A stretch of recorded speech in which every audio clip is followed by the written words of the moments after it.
Sint Sebastianus, martelaar en patroonheilige van onze schutterie, maar ook tweede patroon van onze eigen parochie. Wat wordt het voor een mens? Onze eigen historicus, archivaris en kerstverse generaal Wim Zende weet er alles van. Een gesprek met Wim Zende. Ja, Wim Sebastianus sleept voor elke bronk weer met de schutterie. En dat is natuurlijk niet voor niks. Dat is natuurlijk heel belangrijk voor ons vereniging als patroonheilige. Maar voor die zoete zie je ook, want ik zie het hofhuis hier vol Sebastianus staan. Wat is dat voor daarvoor een? Die heb ik gekregen wie ik afscheid nam als voorzitter. Daar was ik zo lang voorzitter geweest. En het bestuur me die aangeboden als afscheidscadeau. Ja. En de neven zijn geschilderd? De neven, dat zou ze niet het eerste ook niet zeggen, maar dat is ook een Sebastianus. En dat is geschilderd door een zoon of schoonzoon van de, wie heet op de Smetberg? Hameleers. De Hameleers, ja. Ja. Ook Dat een tintje eraan dan, zeg maar. Ja. Dat heeft eerst bij Bea gehangen. En wie Bea is vertrokken naar Duitsland, heb ik die gekregen van Bea. Ja, dat is wel een aparte. Ja, het enige wat ik herken, dat zijn de pielen eigenlijk. Piel natuurlijk, ja, dat is wel typisch voor Sebastianus natuurlijk. Ja. Met deze, dat niet de andere. Deze, die heeft pielen gehad, maar poetsvrouwen hebben nogal eens de neiging voor het vuil eroverheen te wrijven, dus die breken heel gauw af. Hè. Dus dat is, dat heeft er wel gehad, ja.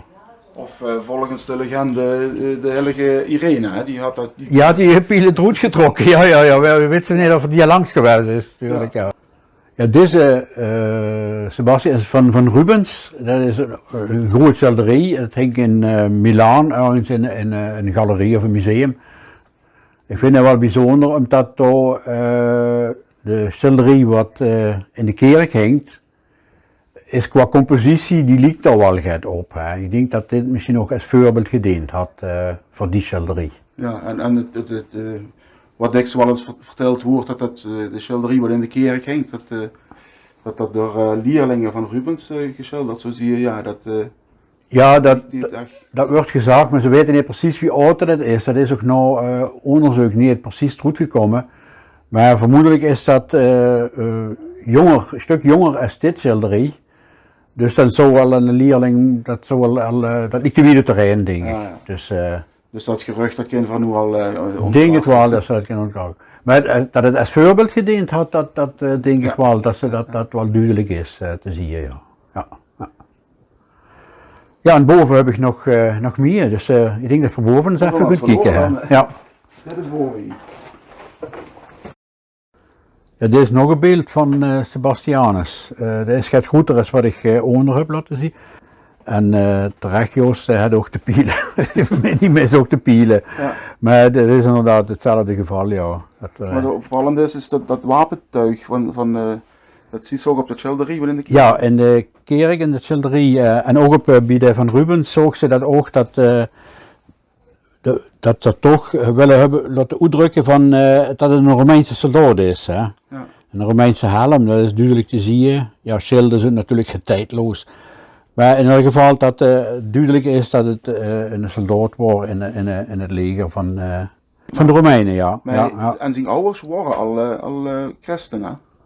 Zijn ouders waren al christen, maar toen dat was nog tijd van de christenvervolging. Dat wordt toen nog eigenlijk heel gevaarlijk voor te zeggen dat ze christen was. Het was er toch wel heel veel lui, maar het ging allemaal ondergronds. En eigenlijk Sebastianus, die wilde er eigenlijk niet aan meedoen, dat is eigenlijk ook daarvoor weet we dat nu nog, dat daarvoor uitgekomen is, dat er christen is. En hij was natuurlijk in dienst van de Romeinse keizer. En ja, dat moest er natuurlijk het met. Dat moest natuurlijk niet zeggen van ik heb een christen in dienst en hou nog een tamelijke rang, een tamelijke functie in het leger. Dus dat moest dat niet op zijn beloop laten, dus dat moest toch het met en daarvoor is ze dan uiteindelijk berecht en ter dood veroordeeld. En ja, Zo wordt eigenlijk immer afgebeeld met dat boogschutters hem met pielen hebben beschoten. Ja, maar dat wordt niet zijn dood. Dat is niet zijn dood geworden. Uiteindelijk is er dood geknuppeld. Er is een vrouw die heeft hem gevonden, dat is die Irene. En die hebben hem als dood gevonden dan. En die hebben hem maar kunnen, hij leefde dus nog en die hebben hem verzorgd uiteindelijk. En, maar later is hij weer opgepakt door Romeinen en is er uiteindelijk doodgeknuppeld. De doodstraf is uiteindelijk toch uitgevoerd. Ja, in het Circus Magnus heb ik ergens gelezen. Ja, het Circus Magnus, ja. Maar ik heb ook gelezen, dat doet het zo van mij vanaf, dat hij is zelf naar de keizer gegaan. Wie zijn heropstanding zou zeggen. Wie ze weer opgeknapt houden en er weer gezoend wordt, is er zelf naar de keizer gegaan en zo van, ik heb hem gewoon laten bezeten door die boogschutters. Maar dat is toch niet gelukt. Eigenlijk zo bied ik er zo van, het is... Ik leef nog. Ik leef nog, ja. Maar dat had heel lang gelopen. Maar uiteindelijk heeft hem dat niet geholpen en is er toch ter dood gebracht, ja. En toen is hij begraven in de catacombe? In de catacombe is er begraven en dat graf is nog immer te zien op de Via Appia. Daar in Rome, ja, daar ligt hij. Daar ben ik ook ooit geweest. Het is een basiliek nu, hebben ze daar omheen gebouwd. Vroeger waren die catacomben, dat was ook allemaal in het verborgene, hoe ze dan bijeenkomsten hielden voor die christenen. Maar er is nu een grote basiliek omheen gebouwd en daar is dat graf, is een soort praalgraf van gemaakt. En daar kun je hem bewonderen, ja, daar kun je hem zien. Er staat nog een schilderij, dat is dat ook Sebastianus? Dat is ook een Sebastianus, dat heb ik ooit gebruikt als wie een voordracht in de Sebastianus kermis tijdens de mis. Dat is gemaakt door een Zatkin, die wat ook het beeld had gemaakt van in Rotterdam, de verwoeste stad. Ik denk dat dat meer bekend is, zeker bij lui. Maar hier is ook wat typisch, die zijn geen pielen, maar dat heeft er ook bewust gedaan. Dat is een boomstam en hij heeft er maar juist de vormen uitgehaald voor te laten zien. Je ziet dat het een mens is, hier de kop, de arm nog een stukje. En je ziet ook dat kop een beetje hangen, je ziet toch dat het een Sebastiaan is. Ja. Hij heeft echt met minimale middelen toch een Sebastiaan. Ik vond dat wel een hele aparte zo zie je ze natuurlijk niet dik. Ja. En dat glas en lood? Ja, dat glas en lood had er pap van mij ooit gekregen bij een jubileum van de schutterie. Het is gemaakt door Matt Wanders. En dat is eigenlijk de Sebastiaan van het schilderij nou gemaakt. En de vorige vlag ook. Hè? Van de vorige vlag, inderdaad, ja. En dan gaat het kasteel, de kerk, pastorie, gaat dingen van meer daarop. En daar nog ook, ja, dat is natuurlijk... Dat is de bekende van de schutterie, die wat met de bronk metgeet. Ja, en als het goed is, zit hij in de kerk, volgens mij, Daar staat in de kerk, ja. Als het goed is, staat hij op een altaar of ergens, ja. Dus, dat is wat zo ons geloven in de kerk dan? Dat kan je ervoor doen, ja.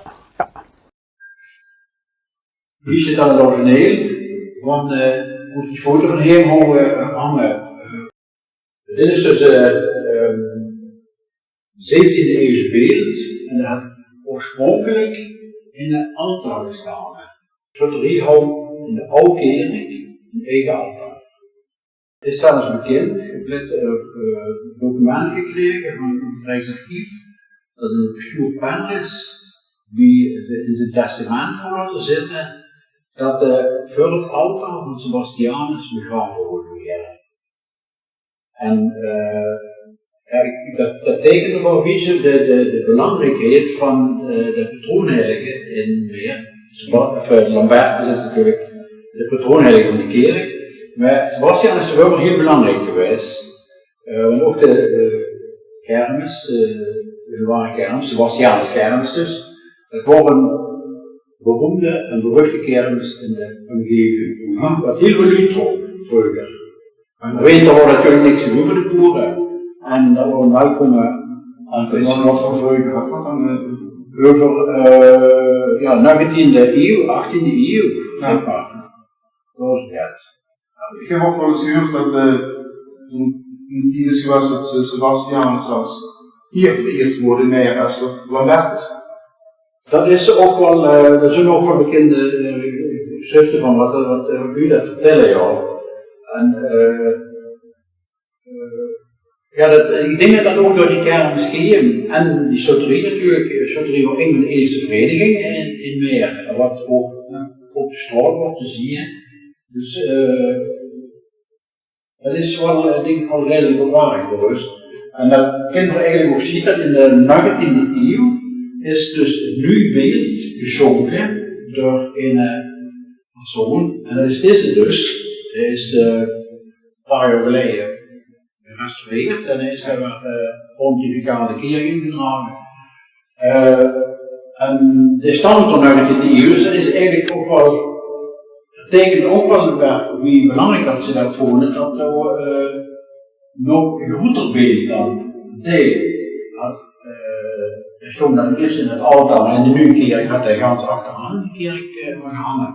Dus ze wilden het ook veel aan het beeld hebben en het groter, en dit is ook wel een heel schoon beeld. Wat ze toen hebben aangeschaft of geschonken gekregen dan ook wel van de Sebastianus, wat ook wel de belangrijkheid zie. Dus ja, dit is eigenlijk wel een pronkstuk in de kerk. Ik zie voor dat boven dat gras en bloed, dat is ook kant op Soterie. Ja, dat is het Schuttersraam, wie ze dat zo noemen, is na de oorlog, ik weet het precies, 47 of 48 is dat geschonken door de familie Opbreng. 36 zeker. Of 36, ja, nee, van na de oorlog, ja, 36 dan. En ja, dan zie je natuurlijk ook wel Sebastianus, met zijn typische attributen, ook de booglegioen, de pielen, de helm zie je wel, natuurlijk dat in de Romeinse Sint-Dorp wordt. En links daarvan zie je een aantal nu van de Soterie. Met de baard Pieter Gebekkels. Ja, dat kennen mensen. Ja, dat is gewoon, en daarboven staat Gerke Hude volgens mij, rechts. Of links. Links denk ik, dat met dat snor. Ja. En een van die andere twee, dat zal Juf Opbreng geweest, een van de schenkers van het raam. En ja, rechts zien we de Romeinse Sint-Dorp met de pielenboog. En daarboven staat er ook een stier, ja. Ja, dit is dat schilderij wat juist bij dich helemaal even over gehad houden. Ja, je ziet ook de kenmerken waar in dit schilderij van wat voor u houden met de Rubens. Er staat nog precies zo in de boog, tegen de boom aan. Engeltherapie, de attributen van de pielenkoker en helm, ja, dat is waar. Ja, het is allemaal afgekeken, zal ik maar zeggen, van de Rubens uiteindelijk. Ja. Dit soortzelfde composities, meerdere variaties van. Ja. Nog wel in het spiegelbeeld, dat er in het spiegelbeeld staat, wil ik even denken dat wat in de pastorie hangt, is ook zo'n klein schilderijke, wat ooit vermoedelijk goed een vlag komt van de Soterie. En dat is dubbelzijdig, er staat aan de ene kant de Sebastian, aan de andere kant het heilige sacrament, wat in de processie aan heeft gebracht. En dit is ook ongeveer deze compositie. Dus dat kun je wel dikker gebeuren. Ja, en dat gespiegelde ding, dat zit in klummen en zo. In klummen heb ik, ja, dat heb ik heb het nog de origineel nooit gezien, maar dat is wel in een boek overigens dat in klummen zo zich dus eenzelfde voorbeeld, eenzelfde afbeelding, maar dan een spiegelbeeld. Ja, dus, en zo'nzelfde soort afbeelding heb ik gevonden in een museum, we worden in Diest volgens mij. Ja, en Diest zou dan ook zo'n ding ja, dus ik denk, ja, dat is heel dik gekopieerd dan, denk ik.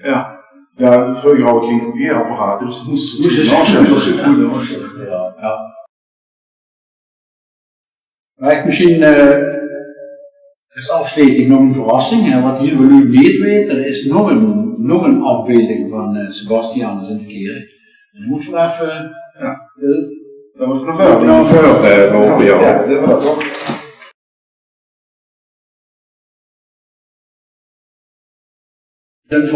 Dus wie dat raam van Sebastian opsteekt, dit is eigenlijk het einde van het stripverhaal, het levensverhaal van Lambertus. Het begint aan de dijkant, het gaat door het ganse schip zo. En hier is het einde van het verhaal. Dus zie je Lambertus in het midden hoog op de troon zitten, zogenaamd in de hemel dan. En onder Lambertus zie je de kerk van Meijer. Dit is typisch een afbeelding van de parochie Meijer, dat dan hier een beetje aan het gebeuren, het leugen van Meijer. En als we goed kijken, zien we rechts, in het rechtste gedeelte, zie je de Romeinse soldaatstoelen, en dat is dan Lambertus, Sebastianus natuurlijk, de troon van de kerk, en hij wordt hier ook al metgenomen in dit gas- en loodraam. Ja, ik denk dat die van u dat niet weten. Nee, dit denk ik dat ze die van u niet weten. Zoals het nog een keer is afgebeeld. Is dat zo dik afgebeeld? Wie beelden hebben we gezien, gas en lood, schilderij. En dit is dat. Ja, zo is het een video online morgenavond. Ja, inderdaad. Ja. Ben, mocht ik hartelijk bedanken voor deze uitleg, voor het Sebastianus, toch voor de shutters waar het helderder en duidelijker van bij woorden Sebastianus eigenlijk. En we weten ook voor wat het voor met Sebastianus gaan is. Wat ververen dan? Ja, over alle shutters hebben ook al nu zondig toch op zijn mensenglas gebeurd te drinken op onze Sebastian. Ja, was genoeg. Ja, genoeg.